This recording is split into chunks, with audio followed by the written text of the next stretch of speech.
Efemérides de hoy, viernes 15 de marzo. Vamos hasta el año 44 a.C.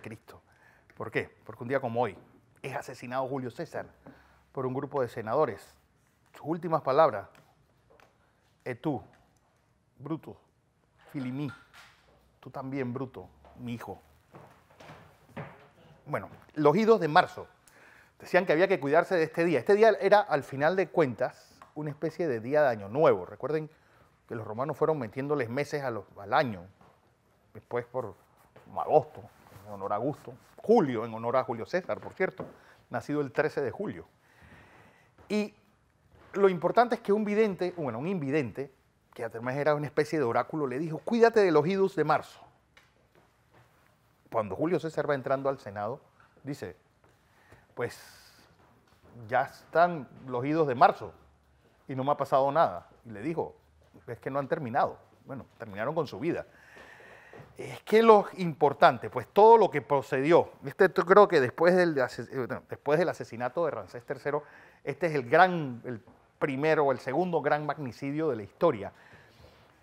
¿Esto qué pasó? Bueno, todo lo que vino detrás de esto ocurrido con Julio César y todo lo que fue no solamente la estructura política, jurídica y social romana, que a la larga nosotros somos sus herederos en este mundo occidental.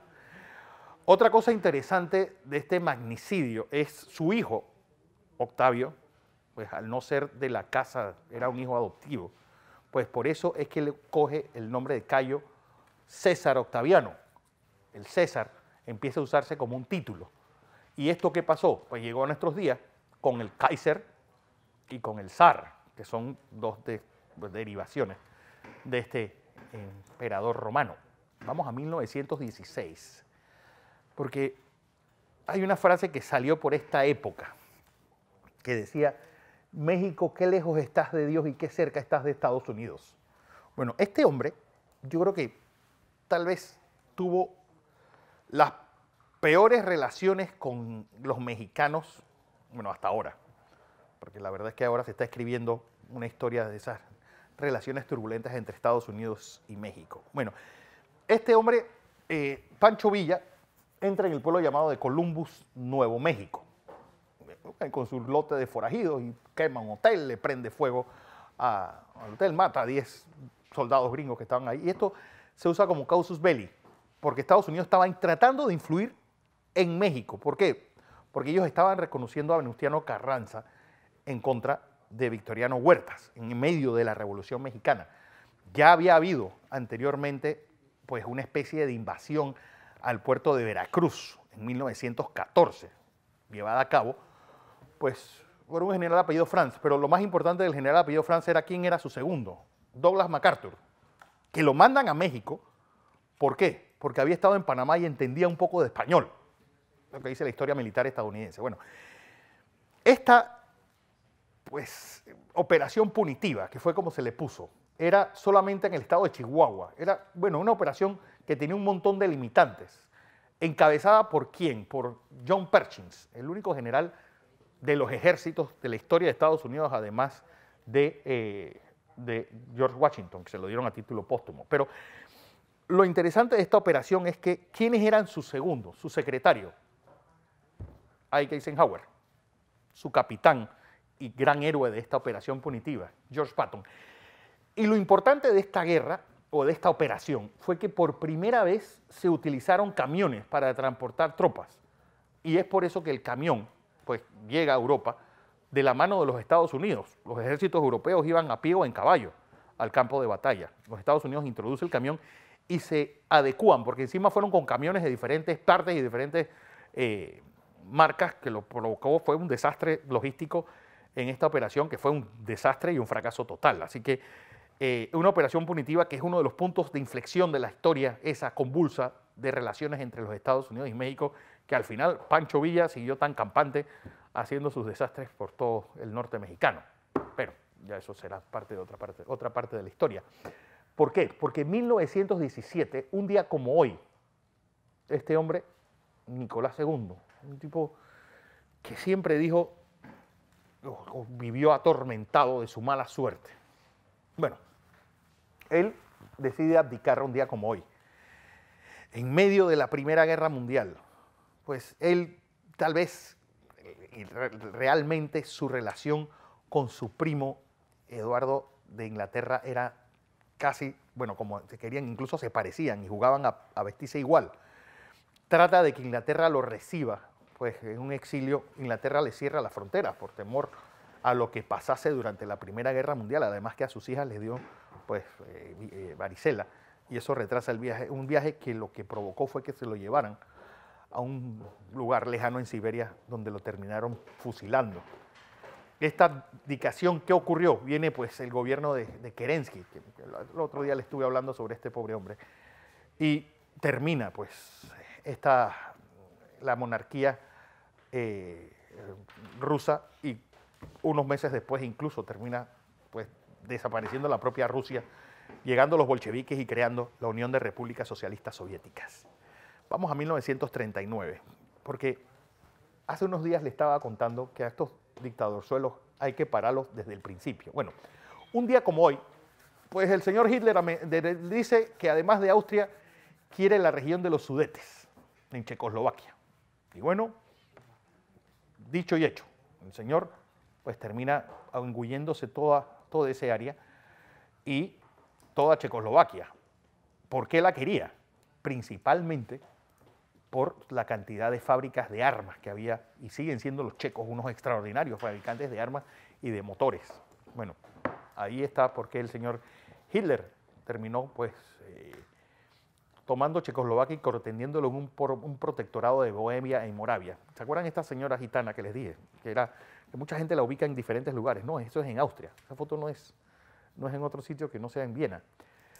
Y obviamente, cuando ya terminó de engullirse Checoslovaquia, que me acuerdo que un cable, él pregunta desde Praga, ¿qué dicen los diarios extranjeros? Dice, nada, ya lo sabía. Sí, ningún país iba a mover un dedo por Checoslovaquia.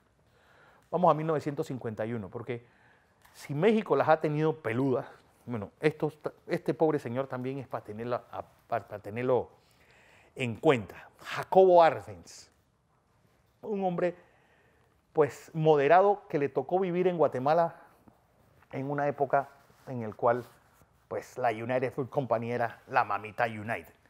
Este hombre llega a Guatemala, electo, pues cosa rara que alguien llegue a Guatemala que lo hayan elegido, porque generalmente la gente llega siempre por la ventana, por la chimenea. Pero Jacobo Arbenz, pues un hijo de suizos alemanes, llega a la presidencia, pues un hombre que fue una especie de genio, porque su intención era estudiar ingeniería, pero el papá se hizo adicto a la morfina, así que pues quebró el negocio y se tuvo que meter a militar. Termina pues siendo militar, participando en el golpe de Estado de 1944 y llega a la presidencia. Cuando llega a la presidencia se da cuenta de algo. El 10% de la población guatemalteca era el dueño del 80% de la tierra. Y de la mitad de la tierra cultivable era dueña la United Fruit Company, que solo explotaba el 2.6% de esa tierra. Dice, bueno, esto hay que redistribuirlo. Mala suerte, señor. ¿Por qué? Porque en ese momento no solamente era presidente, un par de años después, Dwight Eisenhower, sino que su secretario de Estado, John Foster Dulles, era el abogado de la United Fruit Company. Así que planean una especie de golpe de Estado que termina derrocando al señor Arbenz y poniendo a uno de estos gorilas llamado Castillo Armas. Pero lo interesante de esto y de esta historia de Jacobo Arbenz es quién llega de embajador a Guatemala. Pues han oído el nombre de John Perifoy.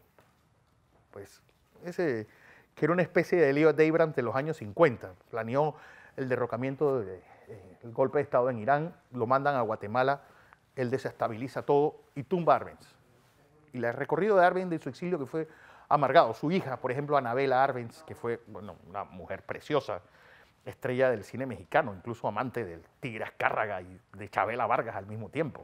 Una mujer que termina metiéndose un tiro en un hotel en Bogotá. Este hombre terminó alcoholizado, pues antes de irse los militares lo obligan en cámara a desnudarse para demostrar que no llevaba joyas ni se estaba robando cosas de su casa.